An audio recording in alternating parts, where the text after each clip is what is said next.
Buenas, en este episodio tenemos nuevamente de invitado a Nicolás Boussoño, psicoanalista, miembro de la EOL, miembro de la AMP, docente e investigador de la UBA, codirector del Departamento de Toxicomanías y Alcoholismo del ICDEVA. Y en este episodio vamos a continuar hablando de las toxicomanías, pero más abocado a esta época actual. Bueno, muchas gracias Nicolás por estar nuevamente con nosotras en Sobre Psicoanálisis. Muchas gracias a ustedes por la invitación, es un gusto.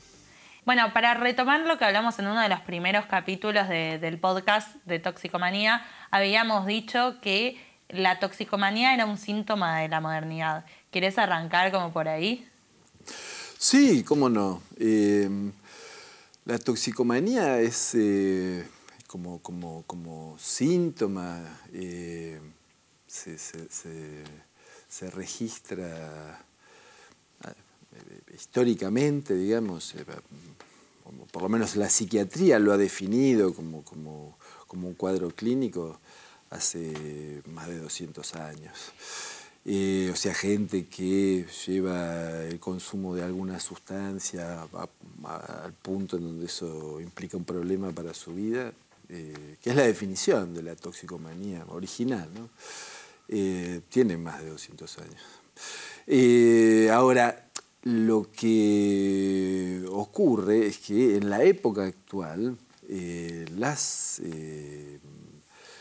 digamos así, el efecto de satisfacción que se busca con el consumo de esas sustancias, o sea, ese efecto es está culturalmente, digamos, muy alentado, muy favorecido, ¿no? La satisfacción humana es una búsqueda, la búsqueda de una cierta descarga, de un cierto alivio, de una tensión subjetiva que se articula con distintos medios. En distintas épocas eso se jugaba de distintas maneras. Hoy por hoy está muy en primer plano la búsqueda de una satisfacción permanente, ¿no? Se alienta eso. E inmediata, ¿no? También. E inmediata, exactamente. Entonces, las drogas, la toxicomanía es como una especie de modelo, ¿no? Alguien consume una cierta sustancia, obtiene de eso una embriaguez, un placer, casi sin mediación, ¿no? La mediación que necesita para obtenerla, muy distinto del placer que uno podría obtener leyendo un libro o del placer que uno podría obtener realizando una película, ¿no? O en una relación, con las idas y vueltas que eso tiene. Una relación siempre conlleva un cierto trabajo, entenderse con el otro, seducirlo, arreglárselas con las diferencias. Hay una vuelta, un recorrido que con las toxicomanías no está o está muy reducido. La época alienta justamente que esos recorridos se acorten, ¿no? Se estrechen, que sean lo más directos posibles. Por eso se dice que pensamos en el Departamento de Toxicomanías y Alcoholismo, se ha trabajado mucho esto, a la época como una época toxicómana. Más allá, digo, como una cuestión de lógica. Además, hay un desarrollo de la farmacéutica, hay un desarrollo de los químicos en ese lugar de proporcionar una satisfacción que está muy de relieve, ¿no?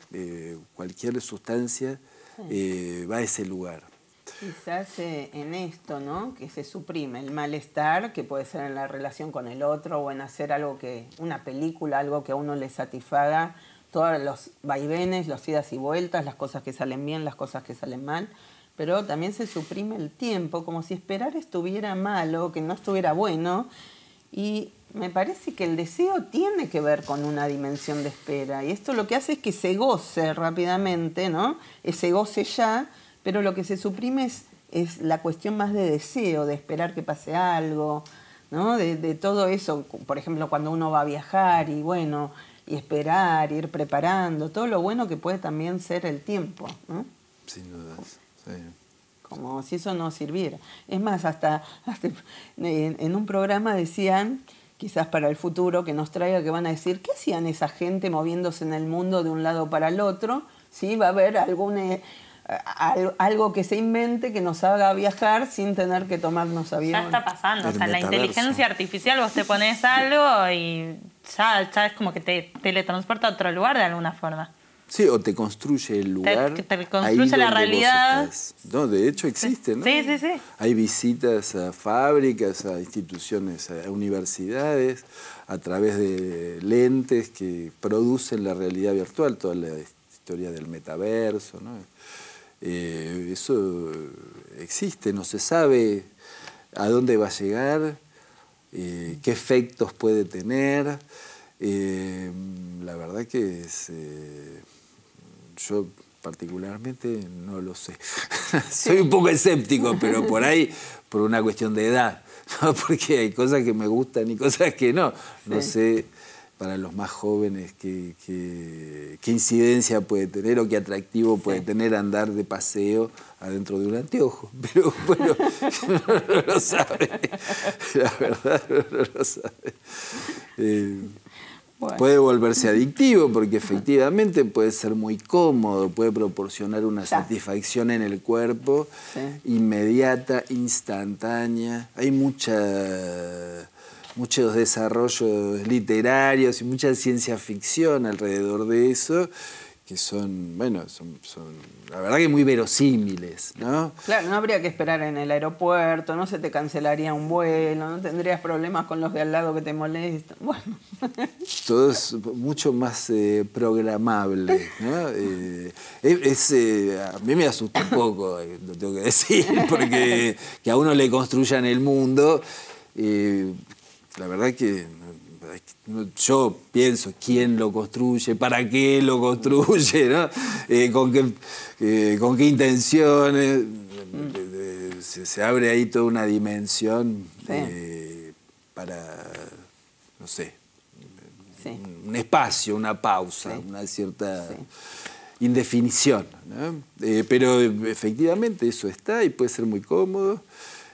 Mucha gente se puede sentir muy atraída por eso y bueno, Freud dice el hombre está guiado por el principio de placer. Hay un más allá del principio de placer, pero no es el principio de placer, o sea que cuando la cosa es cómoda, funciona, ¿no?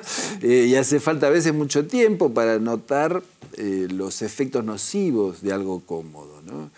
Sí, porque el placer quizás es instantáneo. Sí, pero, viste, uno toma alguna droga o usa algún instrumento del que obtiene cierto placer y eso no se notan los efectos negativos de eso en lo inmediato, o qué sé yo, pensémoslo en la adicción a la comida, ¿no?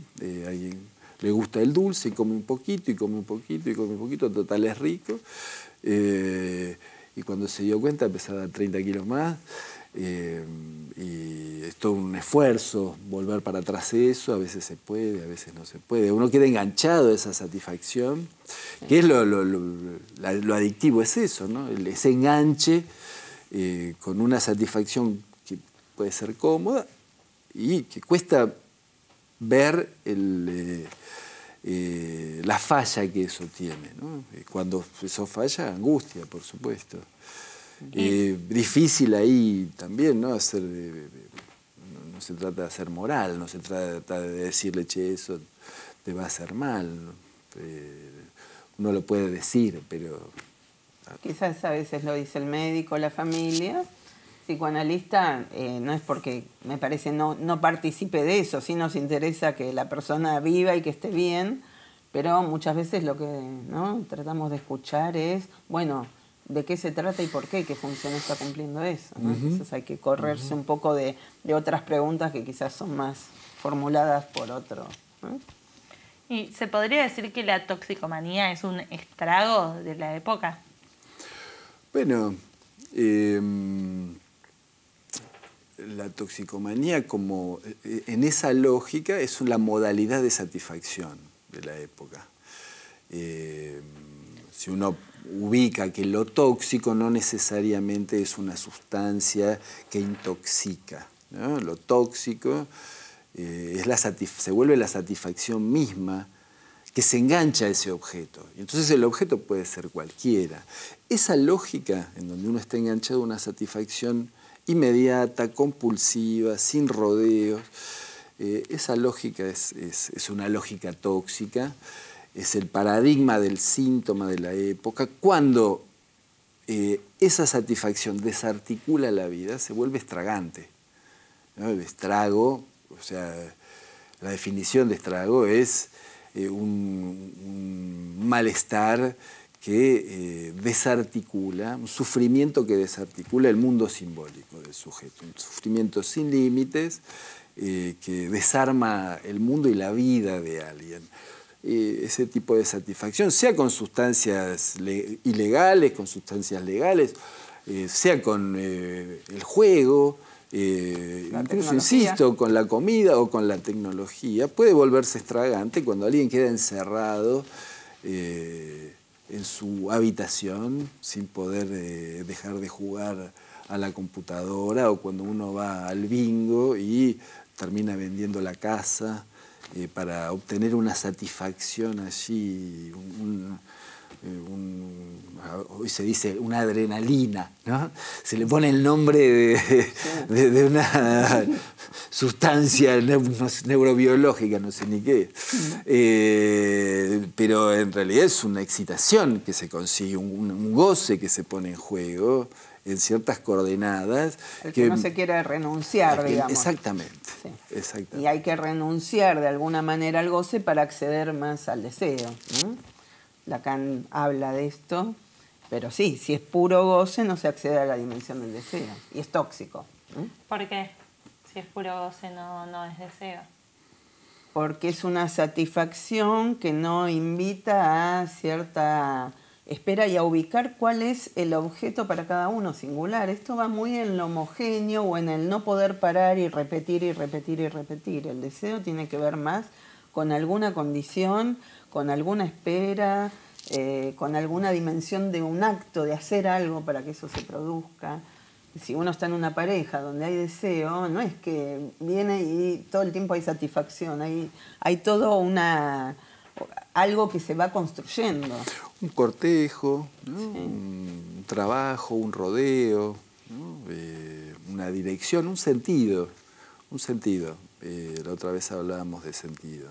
Parece importante ubicar eso, porque cuando el sentido es exclusivamente ir al bingo, o sentarme a embucharme lo que sea, o tomar cocaína o alcohol, o encerrarme a jugar a lo que sea, o estar todo el tiempo con el teléfono, ¿no? Cuando esto deja de ser un instrumento para hacer el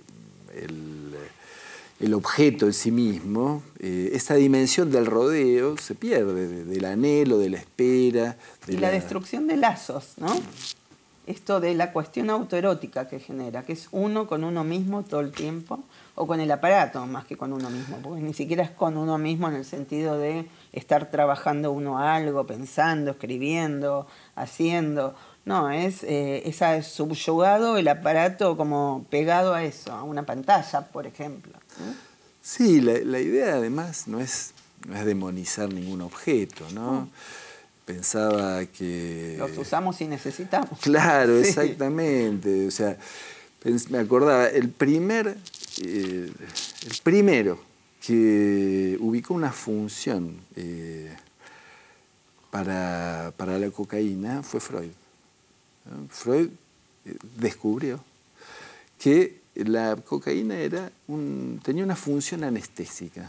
En esa época la gente se la operaba de la boca, se le ponía un whisky para que se embriagara un poco, para que se le durmiera la encía, y la cortaban así, ¿no? Y Freud descubre que la cocaína tiene una función anestésica local. Y le pasa el dato a un amigo de él que era oftalmólogo, y el tipo Kohler se llamaba, ¿no?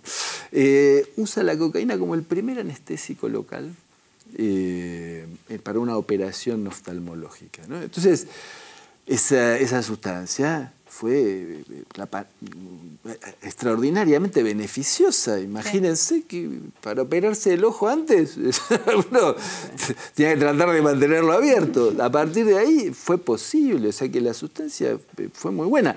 Años después se le empezó a meter la cocaína, dejó de usarse como anestésico, se encontraron otras cosas mejores, se le empezó a poner al vino.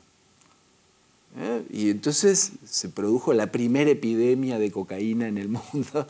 Tuvieron que prohibirlo porque la misma sustancia se volvió un estrago. Realmente la gente andaba sin saber bien por qué, estimulada todo el tiempo, ¿no? Entonces no se trata de demonizar ni de idealizar ningún objeto, ni la cocaína ni un celular. No es el objeto, sino la relación con el objeto. Exactamente, eso.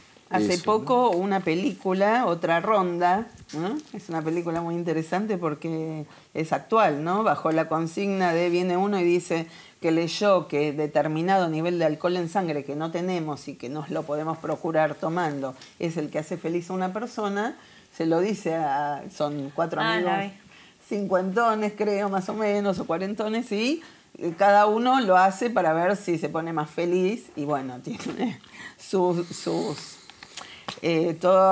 sus vericuetos y no condujo a la felicidad, podemos decir. Es interesante porque en cada uno, ese mismo, era una especie de proyecto de investigación, lo plantean así, sí. ¿No? En cada uno tuvo un efecto distinto, se ve muy bien la dimensión subjetiva, ¿no? Sí. Del mismo consumo, ¿no? Se plantea para un inicio todo es igual y después cada uno hace un uso diferente de eso con distintos efectos. Entonces, los teléfonos están bárbaros. La verdad, yo vine caminando para acá hoy, puse la dirección, sabía por dónde venir, cuánto iba a tardar. Ahora, si yo me pierdo en una red social todo el día, ya eso se vuelve un estrago. Sí, bueno, ahí te iba a preguntar cuáles son las adicciones que hoy en día se presentan más en la clínica, porque quizás la adicción a las redes sociales es una de ellas. Y hay, en la clínica hoy yo encuentro dos cosas, ¿no? La adicción como nombre de los problemas se ha popularizado, la gente viene más adicta, no porque tenga más compulsiones que antes, sino porque las llama así. Soy adicto al sexo, o a tal mujer, o a los teléfonos, o a la comida. Antes no se llamaban así las cosas, ¿no? Tenían otras vueltas. De hecho, dicen relaciones tóxicas, ¿no? Hoy se dice así, claro. Sí. Lo tóxico, sí, ha dejado de estar en el afuera para pasar a los componentes neurobiológicos, ¿no? Toda esa lectura que, bueno, tiene ciertos beneficios y también está a favor de poder vender medicamentos, ¿no? Ahora, la gente viene más adicta porque se nombra más de esa manera. También es cierto que hay una cierta banalización de ciertos consumos, ¿no? Antes, hace 30 y pico de años, una madre encontraba a su hijo fumando marihuana y era un gran escándalo. Era terrible, era el primer paso para la catástrofe de ese muchacha y la catástrofe de la familia, ¿no? Todavía se escucha gente mayor que dice, no pruebo tal cosa porque después eso te lleva automáticamente como una especie de progresión viral hacia la muerte. Y hoy los padres le convidan a los hijos o fuman. Hay una cierta banalización. No por fumar porro una vez sos un drogadicto. No, por eso, pero digo, hay cierta como banalización de eso, ¿no? Cuando vos me decís, ¿cuáles son las adicciones más comunes? Lo que antes tenía una dimensión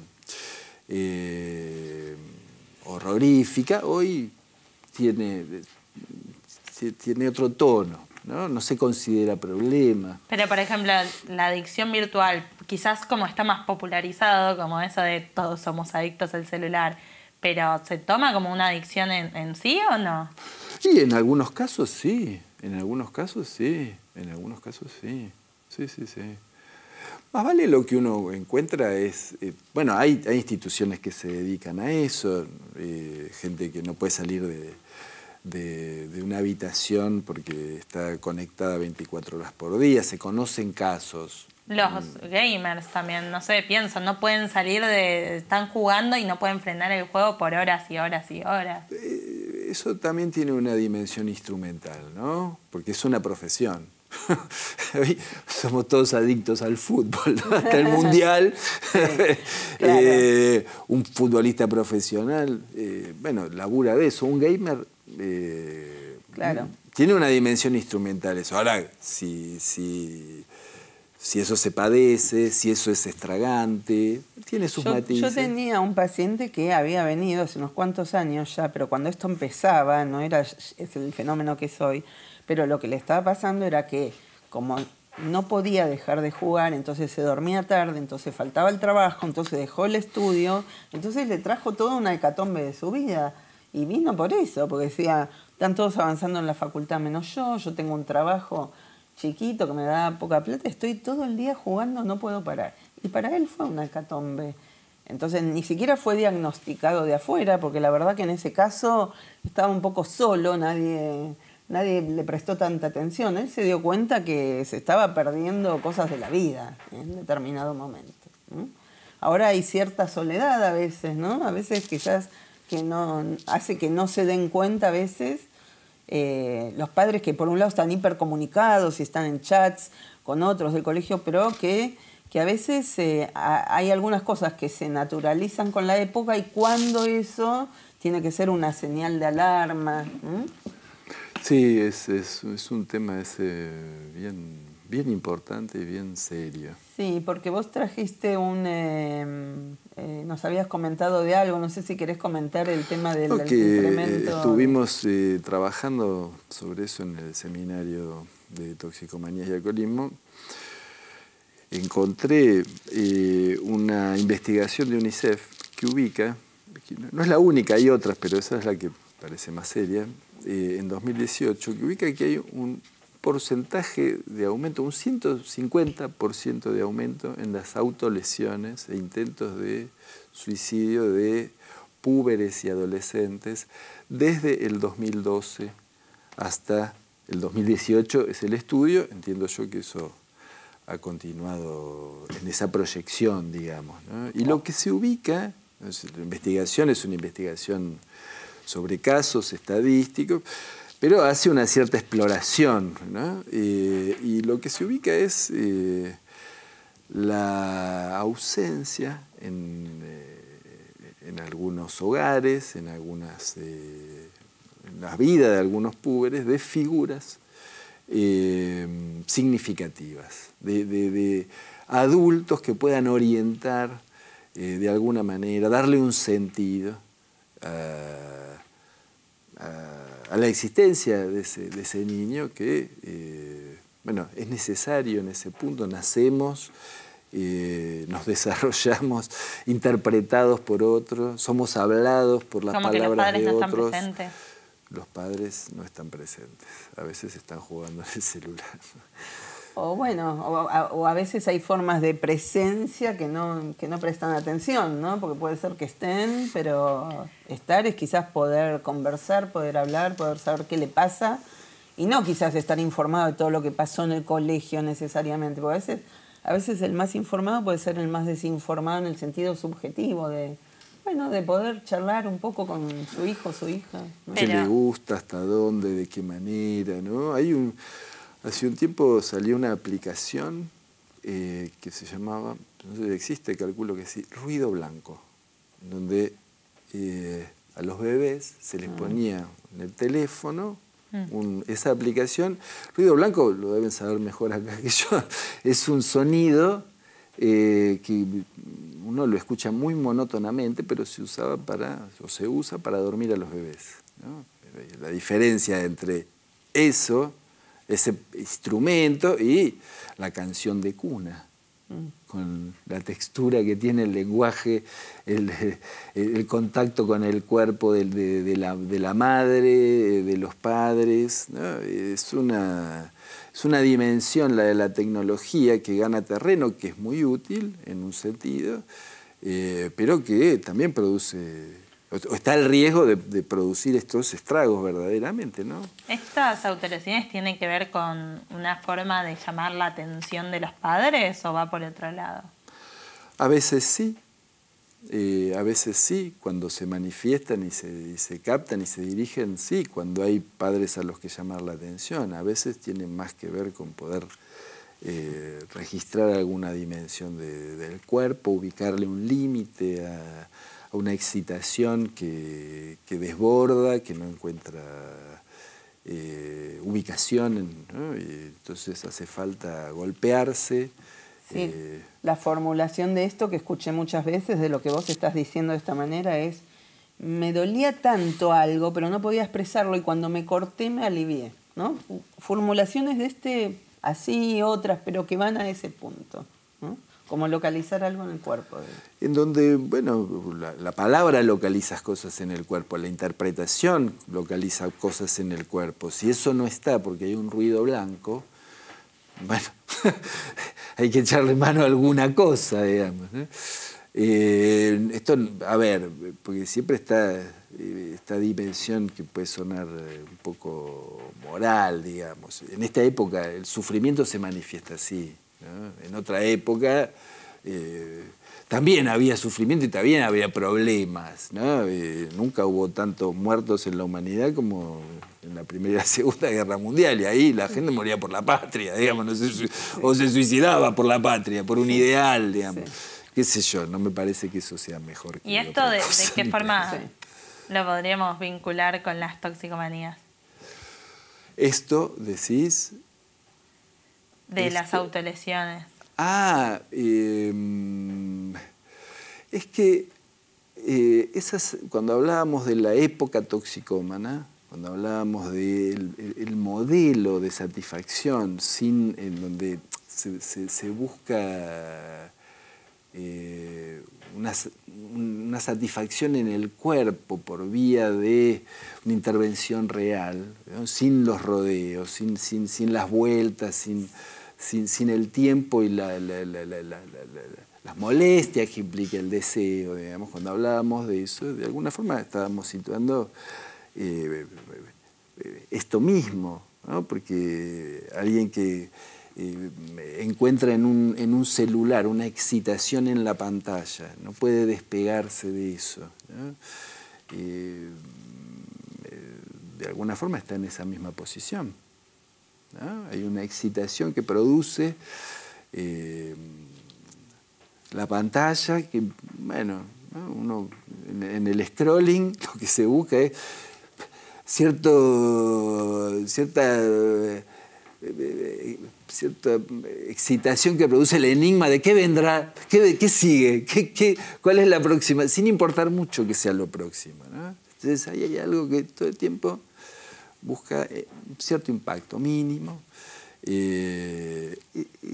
Esa dimensión es toxicómana, digamos. Algún paciente lo dice: soy adicto a la satisfacción ya.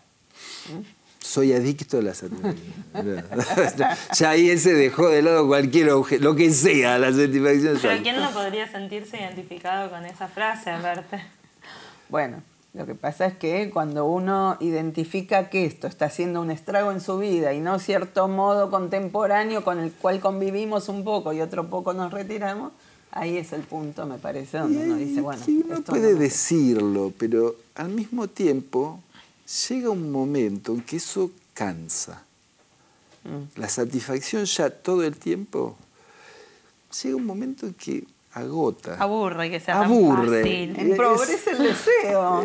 Y entonces uno puede ahí, tiene que decidir, ¿no? Si reacciona y se va a dormir o sigue, ¿no? Clavado en la pantalla, o sigue dándose con una raya más y una raya más y una raya más. Hay una decisión que tomar. Si uno lo puede registrar, entonces ahí entra la dimensión más clínica del asunto, porque hay gente que lo puede registrar y reacciona, hay gente que lo puede registrar y no reacciona, hay gente que no lo registra. O sea, hay coordenadas subjetivas, ya ahí sí, singulares, que hacen a nuestro trabajo más clínico, digamos. No es lo mismo alguien que diga me aburro y sigo, que alguien que no registre el aburrimiento y venga de la mano de su familia o de la escuela, ¿no? Ahí la época empuja eso, pero no está solo la época, está después lo que hace cada uno con esos instrumentos, ¿no? Bueno, muchas gracias por venir. Te ibas a decir algo más. Los quería invitar, porque del Departamento de Toxicomanías y Alcoholismo del ICDEVA cumplimos 30 años desde su fundación. Estamos realizando unas jornadas el 29 de abril del 2023, unas jornadas que llevan por título El triunfo de la droga. ¿Sí o no? Es una invitación a pensar. Potente el título, ¿no?